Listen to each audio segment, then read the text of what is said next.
नमस्कार दोस्तों, स्वागत है आप सभी का आपके अपने यूट्यूब चैनल प्रेशर टॉक पर। तो दोस्तों, जैसा कि आप सभी को पता है, NTPC CBT 2 लेवल 6 की जो एग्ज़ाम डेट है वो आ चुकी है और ग्रुप डी का जो एग्ज़ाम है वो भी आप लोग का जुलाई के महीने से स्टार्ट होने वाला है। तो आप सभी की डिमांड पर खास तौर पर NTPC CBT 2 के जो स्टूडेंट हैं उनके लिए साइंस चैप्टर के अंदर जितने भी इंपॉर्टेंट टॉपिक से सवाल पूछे जाते हैं साइंस में, उन सभी की क्लास आप लोगों के लिए रेगुलर बेसिस पर आ चुकी है। तो दोस्तों, साइंस के अंदर हम वो टॉपिक जो कि ट्रेंड में हैं और जहां से संभावना रहती है सवाल आने की, तो उन टॉपिकों के बारे में डिस्कस करेंगे। तो दोस्तों, उसी टॉपिक के अंदर जो हमारा बायोलॉजी का सबसे महत्वपूर्ण टॉपिक है मानव शरीर। दोस्तों, इस मानव शरीर के अंदर पाचन तंत्र यानी कि डाइजेस्टिव सिस्टम, जहां से सवाल आने के चांसेस काफ़ी ज़्यादा रहते हैं। तो जितने भी इंपॉर्टेंट सवाल प्रीवियस ईयर के अंदर पूछे गए हैं, प्लस उन सवाल से संबंधित जितने भी इंपॉर्टेंट फैक्ट हैं, उन सभी के बारे में डिस्कस करेंगे इस वीडियो के अंदर। दोस्तों, इसकी अगर आपको PDF चाहिए तो इसकी PDF आप लोगों को हमारे टेलीग्राम चैनल में मिल जाएगी, जिसका लिंक दे रखा है मैंने डिस्क्रिप्शन बॉक्स के अंदर। तो दोस्तों, शुरू करते हैं आज का वीडियो। दोस्तों, जो भी इंपॉर्टेंट सवाल है उन सभी सवालों के बारे में मैं आप लोगों को जो भी इंपॉर्टेंट फैक्ट है उन सभी के बारे में बताता चलूँगा। तो दोस्तों, आज का हमारा जो पहला सवाल है वो देखिए दोस्तों, निम्न में से कौन सा एंजाइम अग्नाशय द्वारा स्त्रावित होता है? तो ऑप्शन नंबर सी हो जाएगा ट्रिप्सिन इस सवाल का सही जवाब। अब दोस्तों, इस सवाल से संबंधित जितने भी इंपॉर्टेंट फैक्ट है उसके बारे में डिस्कस करते हैं। अग्नाशय मानव शरीर की दूसरी सबसे बड़ी ग्रंथि है। तो पहली कौन सी दोस्तों? लीवर। इससे अग्नाशय रस निकलता है जो पाचन के लिए उत्तरदायी होता है। अग्नाशय रस में 3 प्रकार के एंजाइम पाए जाते हैं। एक दोस्तों ट्रिप्सिन हो गया, एक आपका एमाइलेज है और एक आपका लाइपेज है। दोस्तों, जो ट्रिप्सिन एंजाइम है ये प्रोटीन एवं पेप्टोन को पॉलीपेप्टाइड में चेंज कर देता है और एमाइलेज जो एंजाइम है दोस्तों ये मांड यानी कि स्टार्च को घुलनशील शर्करा में चेंज कर देता है। जबकि दोस्तों लाइपेज एंजाइम है ये आपका इमल्सिफाइड वसाओं को गिल श्रृंग के अंदर चेंज कर देता है। दोस्तों, हमारा नेक्स्ट सवाल आप लोगों के सामने है, मानव शरीर में निम्न में से किसका आकार सबसे बड़ा होता है? थायराइड, यकृत, प्लीहा या फिर अग्नाशय? तो दोस्तों, यकृत हो जाएगा इस सवाल का सही जवाब। मानव शरीर के अंदर यकृत का आकार सबसे बड़ा होता है। अब तो इंपॉर्टेंट पॉइंट क्या दोस्तों इसका? यकृत मानव शरीर की सबसे बड़ी ग्रंथि होती है, ठीक है। इसका वजन लगभग 1.5 से 2 kg का होता है। तो दोस्तों, ये दो लाइन आपके लिए इंपॉर्टेंट है कि एक तो मानव शरीर की सबसे बड़ी ग्रंथि कौन सी होगी? लीवर हो चुकी है और इसका जो वजन दोस्तों वो 1.5 से 2 किलोग्राम का होता है। यकृत द्वारा स्रावित पित्त पित्ताशय से संचित होता है, यानी कि दोस्तों यकृत के द्वारा जो आपका बाइल जूस है वो आपका पित्ताशय से संचित किया जाता है। अब दोस्तों, हमारा नेक्स्ट सवाल आप लोग के सामने है। ये देखिए दोस्तों, ये सारे के सारे सवाल काफ़ी ज़्यादा इंपॉर्टेंट है और ये प्रीवियस ईयर के अंदर पूछे गए हैं। तो संभावना रहती है कि NTPC CBT 2 और ग्रुप डी के अंदर भी यहाँ से सवाल पूछाने की संभावना बहुत ज़्यादा है। दोस्तों देखिए, मानव शरीर का सबसे बड़ा आंतरिक अंग कौन सा है? यकृत, हृदय, अग्नाशय, गुर्दा? तो ये सवाल पहले की तरह रिपीट हो चुका है, तो यकृत हो जाएगा इस सवाल का सही जवाब। मानव शरीर का सबसे बड़ा जो आंतरिक अंग है वो यकृत होता है। नेक्स्ट सवाल दोस्तों आप लोगों के सामने है, देखिए, स्वादिष्ट भोजन देखकर मुंह में पानी आ जाता है, जिसका कारण क्या है? तो ऑप्शन नंबर बी हो जाएगा इस सवाल का सही जवाब, स्नायु संबंधी प्रतिक्रिया। स्वादिष्ट भोजन देखकर मुंह में पानी आ जाता है, यह भोजन के पाचन प्रतिक्रियाओं के कारण एंजाइमेटिक तंत्रिका नियंत्रण के माध्यम से संबंधित किए जाते हैं। तो नेक्स्ट सवाल आप लोगों के सामने है, मानव में पित्त स्त्राव कहाँ होता है? अग्नाशय, छोटी आंत में, ग्रस नली में, यकृत में? दोस्तों, मैंने आपको जो पीछे फैक्ट है उसमें बताया था मैंने आपको कि जो आपका पित्त रस है वो आपका लीवर से स्त्रावित होता है और ये जो लीवर है शरीर की सबसे बड़ी ग्रंथि होती है। तो देखिए, आमाशय से निचले भाग में नाशपत्ती के आकार की एक छोटी सी थैली होती है जो यकृत के नीचे स्थित होती है, ठीक है। पित्त नलिका यकृत से जुड़ी होती है। यकृत में जो पित्त बनता है वह पित्त नलिका के माध्यम से आमाशय में आ जाता है। पित्त का आमाशय में गिरना प्रतिवर्ती क्रिया द्वारा होता है। तो दोस्तों देखिए, मानव में पित्त का स्राव यकृत से होता है, आप लोगों को ये ध्यान रखना है। नेक्स्ट सवाल दोस्तों आप लोगों के सामने है, बाइल का स्राव कहाँ से होता है? तो दोस्तों देखिए, सेम वही सवाल जो ऊपर आप लोगों से पित्त पूछा गया था, यहाँ आप लोगों से इंग्लिश में पूछ लिया कि बाइल का स्राव कहाँ होता है? तो जिगर से।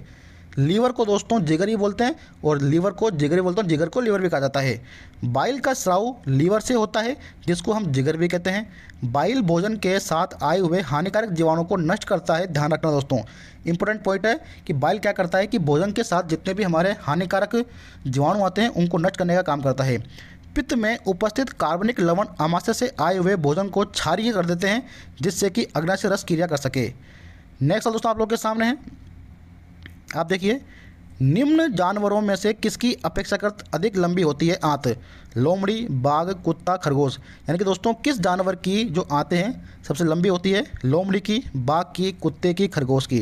दोस्तों इस सवाल में आप आकार में हो जाइएगा कि भाई आप लोग सोच रहे हैं कि भाई जिसका आकार बड़ा होगा उसकी आंतें लंबी होंगी। तो दोस्तों ऑप्शन नंबर डी हो जाएगा खरगोश इस सवाल का सही जवाब। अब दोस्तों इसमें क्या लिखा हुआ है, ये इतना आप लोग को ध्यान में रखना। आपको बस दोस्तों ये ध्यान रखना है कि जितने भी शाकाहारी लोग होते हैं उनकी जो आपकी आंतें होती है वो अपेक्षाकृत लंबी होती है मांसाहारी जानवरों से। तो शाकाहारी जो जानवर है उसकी आंतें सबसे लंबी होती है। दोस्तों इसमें देखिए लोमड़ी, बाघ और कुत्ता ये तो आपके हो गए मांसाहारी जानवर, लेकिन खरगोश आपका है शाकाहारी, तो इसकी जो आंतें हैं वो सबसे लंबी होती है। नेक्स्ट दोस्तों आप लोग के सामने है, दांतों में सड़न शुरू हो जाती है जब मुंह का पीएच कितना से कम हो जाता है? बताइए दोस्तों कि दांतों में सड़न शुरू हो जाती है जब मुंह का पीएच कितने से कम हो जाता है? तो दोस्तों इस सवाल का जवाब हो जाएगा ऑप्शन नंबर बी, जब मुंह का पीएच 5.5 से कम हो जाता है। यानी कि दोस्तों जब आपका दांत मान लीजिए अगर आपका 5.5 से कम हुआ तो एसिडिक होगा, एसिडिक होगा तो आपके मुंह से क्या हो जाएगी, बदबू आना शुरू हो जाती है। तो दांतों का क्षरण शुरू हो जाता है जब भोजन के अवशेष मुंह में बने रहते हैं, तो मुंह में उपस्थित बैक्टीरिया भोजन को सड़ाकर अम्ल उत्पन्न करता है जिससे दांतों में सड़न शुरू हो जाती है। नेक्स्ट सवाल दोस्तों आप लोगों के सामने है, सारे के सारे सवाल दोस्तों काफ़ी इंपॉर्टेंट है। आप लोग को बस ये ध्यान में तो चलना कि कौन सा सवाल का आंसर क्या है और उनके इंपॉर्टेंट फैक्ट में क्या बोला गया है। स्वाद का पता लगाने के लिए अभिग्राहक को क्या कहते हैं? संवेदिक अभिग्राहक, रासायनिक अभिग्राहक, प्राण अभिग्राहक और रसस्वेदी अभिग्राहक। दोस्तों मैं आपसे निवेदन करना चाहता हूं कि जब भी इस तरह का कोई सवाल आए साइंस के अंदर, जिसकी कोई दोस्तों साइंस के अंदर जो हिंदी लैंग्वेज होती है थोड़ी अटपटी होती है, तो मैं आपसे निवेदन करता हूं कि आप लोग उस सवाल को इंग्लिश में देखने की कोशिश करें, क्योंकि इंग्लिश में आप लोगों को मिलता जुलता वर्ड मिल जाएगा जो कि आप लोग पढ़े होते हैं। लेकिन दोस्तों हिंदी अगर आप प्योर हिंदी देखोगे ना तो प्योर हिंदी काफ़ी ज़्यादा डिफरेंट होती है। दोस्तों इस सवाल का जो सही जवाब हो जाएगा ऑप्शन नंबर डी, रसस्वेदी अभिग्राहक। स्वाद का पता लगाने के लिए किस अभिग्राहक का क्या कहते हैं दोस्तों? तो रसस्वेदी अभिग्राहक कहा जाता है उसको। स्वाद का पता लगाने के लिए अभिग्राहक को रसस्वेदी अभिग्राहक कहते हैं, यानी कि गैस्ट्री रिसेप्टर कहते हैं। स्वाद कलियों में स्वाद रिसेप्टर कोशिकाएं होती हैं जिन्हें रसस्वेदी कोशिकाओं के रूप में जाना जाता है। नेक्स्ट सवाल दोस्तों आप लोगों के सामने है, निम्न में से ऑक्सीकरण के समय अधिकतम मात्रा में ऊर्जा उत्पन्न होती है? तो बताइएगा। तो ऑप्शन नंबर बी हो जाएगा इस सवाल का सही जवाब, वसा। निम्न में से वसा ऑक्सीकरण के समय अधिकतम मात्रा में ऊर्जा उत्पन्न करती है। वसा शरीर को ऊर्जा प्रदान करने वाले प्रमुख खाद्य पदार्थों में से होता है। वसा के अणु गिल्सरोल वसा अम्ल के संयोग से बनते हैं। 1 ग्राम पूर्ण वसा ऑक्सीकरण से 9.3 कैलोरी। दोस्तों ये लाइन बड़ी इंपॉर्टेंट है कि भाई आपको 1 ग्राम वसा से कितनी कैलोरी ऊर्जा मिलती है?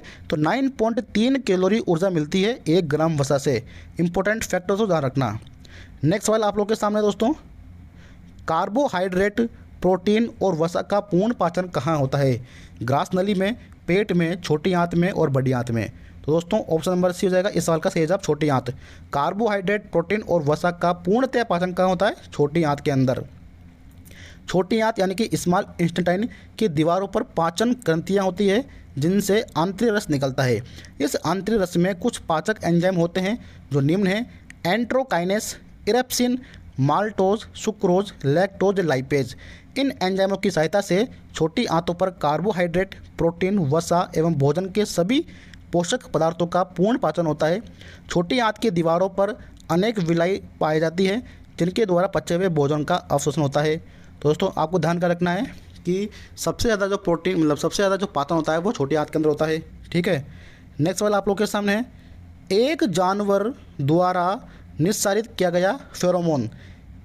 ऑप्शन नंबर ए, एक ही जाति के जानवरों के बर्ताव पर प्रभाव डालती है। दोस्तों क्या ऑप्शन आएगा कि एक जानवर द्वारा निस्सारित किया गया फेरोमोन एक ही जाति के जानवरों के बर्ताव पर प्रभाव डालती है। फेरोमोन एक उत्सर्जी रासायनिक कारक है जो एक ही प्रजाति के सदस्यों में एक सामाजिक प्रतिक्रिया को व्यक्त करता है। फेरोमोन रसायनों को प्राप्त करने वाले कीटों के व्यवहार को प्रभावित करने के लिए सभी कीटों के शरीर के बाहर काम करने को सक्षम है। नेक्स्ट सवाल आप लोगों के सामने है, प्रोटीन की कमी से निम्न में से कौन सा रोग होता है? Kwashiorkor, rickets, beri, scurvy. तो ऑप्शन नंबर ए हो जाएगा इस सवाल का सही जवाब, क्वाशियोरकोर। तो प्रोटीन की कमी से दोस्तों कौन सा रोग होता है? क्वाशियोरकोर रोग हो जाता है प्रोटीन की कमी से। अब दोस्तों जो इंपॉर्टेंट फैक्टर आप देखिए कि क्वाशियोरकोर रोग प्रोटीन की अल्पता से उत्पन्न विकार है, बस आप लोगों को ये ध्यान में रखना है। नेक्स्ट सवाल दोस्तों आप लोगों के सामने है, मछली से प्राप्त कोड लीवर तेल किस विटामिन का संबंध होता है? विटामिन सी, B1, 2, डी या B1? तो ऑप्शन नंबर डी हो जाएगा इस सवाल का सही जवाब, विटामिन डी। मछली से प्राप्त कोड लीवर तेल विटामिन डी का समृद्ध स्रोत है। मछली के तेल में ओमेगा 3 वसा अम्ल होते हैं दोस्तों। तो इंपॉर्टेंट सवाल दोस्तों रखना कि मछली के तेल के अंदर विटामिन डी पाया जाता है और मछली के तेल में ओमेगा 3 नाम की एक वसा भी पाई जाती है, यह भी इंपॉर्टेंट है। नेक्स्ट सवाल आप लोगों के सामने है, विटामिन सी की कमी से कौन सा रोग होता है? रिकेट्स, बेरी, स्कर्वी या नाइट ब्लाइंडनेस? तो ऑप्शन नंबर सी हो जाएगा इस सवाल का सही जवाब, स्कर्वी। स्कर्वी विटामिन सी की कमी से होने वाला एक रोग है। इसकी कमी से मसूड़े सूज जाते हैं, ध्यान रखना, दांतें भी गिरने लगते हैं। विटामिन सी का जो रासायनिक नाम है दोस्तों वो है एस्कार्बिक अम्ल। ये देखिए दोस्तों, एस्कार्बिक अम्ल विटामिन सी का रासायनिक नाम है, इंपॉर्टेंट है। विटामिन सी नींबू, संतरे, आंवले, टमाटर यानी कि कह सकते हैं कि जो खट्टे पदार्थ होते हैं ना उसके अंदर विटामिन सी पाया जाता है। नेक्स्ट सवाल दोस्तों आप लोगों के सामने है, दोस्तों नेक्स्ट सवाल आपको है केला, कि केले में किस विटामिन का पाया जाता है, मतलब केले के अंदर कौन सा विटामिन पाया जाता है? तो vitamin B. Option number D हो जाएगा इस सवाल का सही जवाब, केले के अंदर विटामिन बी पाया जाता है। केले में सर्वाधिक मात्रा में विटामिन B6 33% पाया जाता है। केला विटामिन सी का भी एक अच्छा स्रोत होता है। इसके साथ साथ केले में विटामिन ए, लोहा और फास्फोरस आदि भी पाए जाते हैं। नेक्स्ट दोस्तों आप लोगों के सामने है, उस विटामिन का नाम बताइए जिसकी कमी के कारण अत्यधिक मात्रा में खून बहने लगता है? तो विटामिन के। विटामिन के की कमी से अत्यधिक मात्रा में खून बहने लगता है। दोस्तों इसका जो फैक्ट है ना वो इंपॉर्टेंट याद रखना। उसका फैक्ट क्या है तो देखिए, इस फैक्ट को मैं जूम कर लेता हूँ आप लोगों के सामने। दोस्तों आप देखिए, विटामिन के की कमी से होने के कारण अत्यधिक खून बहने लगता है। इस विटामिन का नाम क्या है? फिलोक्विनोन। विटामिन के का जो रासायनिक नाम है दोस्तों वो है फिलोक्विनोन। यह रक्त स्रावरोधी विटामिन है जो यकृत में प्रोथ्रोम्बिन के निर्माण के लिए आवश्यक है। मानव शरीर में इस विटामिन की कमी से रक्त का थक्का नहीं बनता, इंपॉर्टेंट लाइन है, और कटे स्थानों पर रक्त का स्राव बहुत अधिक होता है। यह हरी पत्तेदार सब्जियों, टमाटर इत्यादि में पाई जाती है। विटामिन ए का जो केमिकल नेम है दोस्तों वह रेटिनॉल, इंपॉर्टेंट याद रखना। इसकी कमी से रतौंधी नामक रोग होता है। विटामिन बी का जो केमिकल नाम है दोस्तों वह थायमिन, इसकी कमी से बेरी रोग होता है। और विटामिन सी, इसका जो दोस्तों केमिकल नाम है वह एस्कार्बिक एसिड नाम है दोस्तों इसका, और इसकी कमी से स्कर्वी रोग हो जाता है। नेक्स्ट सवाल आप लोगों के सामने है, रक्त स्कंदन के लिए आवश्यक विटामिन कौन सा है? सेम दोस्तों सवाल वही है जो हमने पहले डिस्कस किया था कि भाई खून का रोकने के लिए विटामिन के आवश्यकता, तो उसे बोलता है रक्त स्कंदन। तो रक्त स्कंदन के लिए विटामिन कौन सा है? विटामिन के। तो विटामिन के रक्त स्कंदन के लिए आवश्यक होता है। दोस्तों नेक्स्ट सवाल आप लोगों के सामने है, निम्न में से किसकी कमी से रिकेट्स बीमारी होती है? तो विटामिन डी हो जाएगा इस सवाल का सही जवाब। विटामिन डी की कमी से होता है रिकेट्स रोग बच्चों में। विटामिन ए की कमी से रतौंधी रोग। विटामिन बी की कमी से बेरी। विटामिन सी की कमी से स्कर्वी रोग होता है। नेक्स्ट सवाल दोस्तों आप लोग के सामने है, पेयजल आपूर्ति में कैलिफॉर्म की उपस्थिति का लक्षण क्या है? तो ऑप्शन नंबर डी हो जाएगा इस सवाल का सही जवाब, मानव अपशिष्ट से संदूषण। तो पेयजल की आपूर्ति में कोलिफॉर्म की उपस्थिति का जो लक्षण तो वो है मानव अपशिष्ट से संदूषण। अब इसके जो फैक्ट दोस्तों पढ़ते हैं कि फैक्ट में क्या लिखा हुआ है। पेयजल आपूर्ति में कोलिफॉर्म की उपस्थिति मानव अपशिष्ट मल मूत्र से संदूषण का लक्षण है, जो विशेष रूप से ई कोलाई उपस्थिति से निर्भर करता है दोस्तों। तो ये ई कोलाई काफ़ी ज़्यादा इंपॉर्टेंट है, ध्यान रखना कि पेयजल आपूर्ति में कोलिफॉर्म की उपस्थिति मानव अपशिष्ट यानी कि मल मूत्र से संदूषण का लक्षण है, जो विशेष रूप से ई कोलाई की उपस्थिति से निर्धारित होता है। जब प्रदूषित पानी को पीने या खाने बनाने में प्रयोग करता है तो यह हैजा, दस्त, टाइफाइड, अमीबायोसिस और पीलिया जैसी बीमारी उत्पन्न करता है। दोस्तों देखिए कि जब दूषित जल आदि पीता है ना तो दूषित जल पीने से हैजा, दस्त, टाइफाइड, अमीबायोसिस और पीलिया जैसी बीमारी फैलने की संभावना रहती है। नेक्स्ट दोस्तों आप लोगों के सामने है, मेटाबॉलिज्म यानी कि चयापचय संबंधित है। तो option number D, first, second और थर्ड तीनों ही ऑप्शन ठीक है। शरीर में होने वाले सभी रासायनिक प्रतिक्रिया ठीक है। सरल अणुओं से जटिल अणुओं का संश्लेषण, उपचय और अपचय, तो यानी कि तीनों ही ऑप्शन ठीक है। इंपॉर्टेंट फैक्ट के बारे में दोस्तों आपको ध्यान में रखना, इसके अंदर इंपॉर्टेंट फैक्ट आपको कुछ नहीं पढ़ना। नेक्स्ट सवाल आप लोगों के सामने है, शरीर के किस भाग में पित्तरस या बाइल जूस का उत्पादन होता है? यह सवाल हमने पहले डिस्कस किया है, तो यकृत हो जाएगा इस सवाल का सही जवाब। यकृत के अंदर दोस्तों पित्तरस यानी कि बाइल जूस का उत्पादन किया जाता है। नेक्स्ट दोस्तों आप लोगों के सामने है, कौन सा पदार्थ पित्ताशय में संग्रहित और सांद्रित होता है? लसिका, पानी, रक्त या पित्त? तो ऑप्शन नंबर डी हो जाएगा इस सवाल का सही जवाब। पित्ताशय के अंदर क्या होता है दोस्तों? पित्तरस होता है। नेक्स्ट सवाल आप लोग के सामने है, यह है नेक्स्ट सवाल आप लोग के सामने, इंपॉर्टेंट सवाल, ध्यान रखना। किसी व्यक्ति के पाचन तंत्र की जांच करने के लिए इस्तेमाल किया जाने वाला यंत्र कौन सा है? तो इंडोस्कोपी।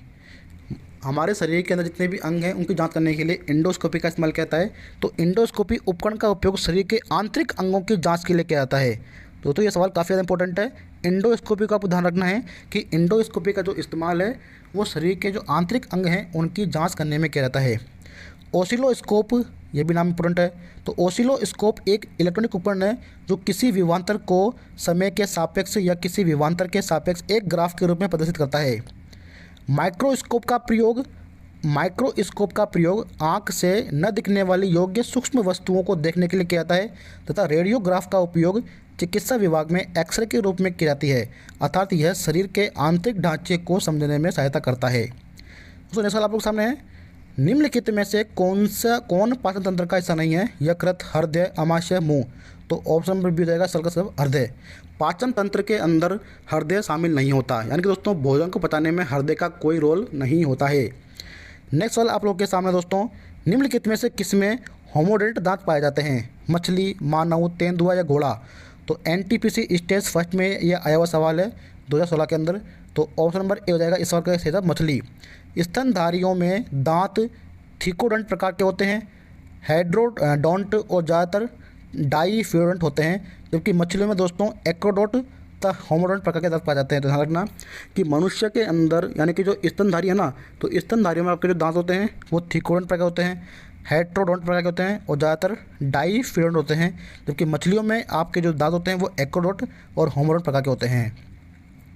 नेक्स्ट सवाल आप लोगों के सामने है, डिओडोनम किसका भाग है? यानी दोस्तों डिओडोनम किसका भाग है? तो ऑप्शन नंबर ए हो जाएगा इस साल का सही जवाब छोटी आंत। डिओडोनम, जजनम, ये किसका भाग है दोस्तों? ये छोटी आंत के भाग है। डिओडोनम छोटी आंत का भाग है और ये यू आकार की होती है। दोस्तों आकार एग्जाम के अंदर पूछ लिया जाता है कि भाई किसका आकार किस प्रकार होता है, तो आप ध्यान रखना कि डिओडोनम जो कि छोटी आंत का भाग है और ये यू आकार की होती है, जिसे ग्रहणी या पक्वाशय कहते हैं। ग्रहणी की जो लंबाई है वो होती है 25 सेंटीमीटर की, जबकि शेष 30 सेंटीमीटर लंबे भाग को बोलते हैं इलियम। ध्यान रखना छोटी आंत आहार नाल का सबसे लंबा भाग होता है और छोटी आंत के अंदर ही भोजन सर्वाधिक पचता है। आहार नाल के इसी भाग में पाचन की क्रिया पूर्ण होती है। मनुष्य में इसकी लंबाई लगभग 6 मीटर या चौड़ाई 2.5 सेंटीमीटर होती है। नेक्स्ट सवाल दोस्तों आप लोग के सामने है, पाचन तंत्र में मौजूद रस यानी कि गैस्ट्रिक जूस में शामिल क्या होता है? HCl, NaCl, HNO3, KCl? तो सवाल इंपॉर्टेंट है और इजी भी है। HCl कि मनुष्य के शरीर में HCl जो है वो बनता है और इसके अलावा और कुछ नहीं बनता इन तीनों में से। तो आमाशय की म्यूकोसा में जठर ग्रंथियां स्थित होती है। जठर ग्रंथियों में मुख्य रूप से 3 प्रकार की कोशिकाएं होती है। म्यूकस का स्राव करने वाली श्लेष्माग्रीवा कोशिकाएं, पेप्टिक या मुख्य कोशिकाएं जो प्रोएंजाइम पेप्सिनोजन का स्राव करती है, और तीसरा दोस्तों क्या है? भित्तीय या ऑक्सीटिक कोशिकाएं जो हाइड्रोक्लोरिक अम्ल पेप्सिनो के लिए उचित अम्लीय माध्यम 1.8 तैयार करती है। नेक्स्ट सवाल आप लोग के सामने है, हमारा दंतवल्क यानी कि एनेमल किसका बना होता है? Calcium phosphate, calcium sulphate, calcium oxide या कैल्शियम कार्बोनेट?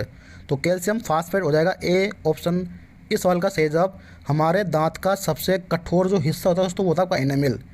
एनेमल दोस्तों जो अपने दांत होते हैं उसके ऊपर एक परत जमाई होती है, वो परत एनेमल की बनी होती है और सबसे कठोर होती है अपने शरीर के अंदर, और कैल्शियम फास्फेट की ये बनी होती है। तो दोस्तों यहाँ हमने डिस्कस किए डाइजेस्टिव सिस्टम यानी कि पाचन तंत्र का पार्ट फर्स्ट। इसका पार्ट सेकंड हम करेंगे नेक्स्ट वीडियो के अंदर। तब तक के लिए वीडियो को लाइक और चैनल को सब्सक्राइब करें। और ग्रुप डी और एनटीपीसी के लिए ये जो क्लासें हैं काफ़ी ज़्यादा इंपॉर्टेंट है, क्योंकि हम डिस्कस कर रहे हैं वो टॉपिक जो कि ट्रेंड में होते हैं और रेलवे की एग्जाम में उन टॉपिकों से सवाल पूछने की चांसेस बहुत ज़्यादा होते हैं। तो दोस्तों लगातार जब तक आप लोग की एग्ज़ाम नहीं हो जाती तब तक हम मेन जो टॉपिक है ना आपकी एग्ज़ाम की दृष्टि से उन टॉपिकों को सबसे पहले ख़त्म करेंगे, ताकि आपको काफ़ी ज़्यादा फ़ायदा हो एनटीपीसी CBT 2 और ग्रुप डी के एग्ज़ाम के अंदर। तो दोस्तों आज के वीडियो के लिए इतना ही, मिलते हैं आपसे इसके नेक्स्ट पार्ट में। तब तक के लिए जय हिंद, जय भारत, धन्यवाद।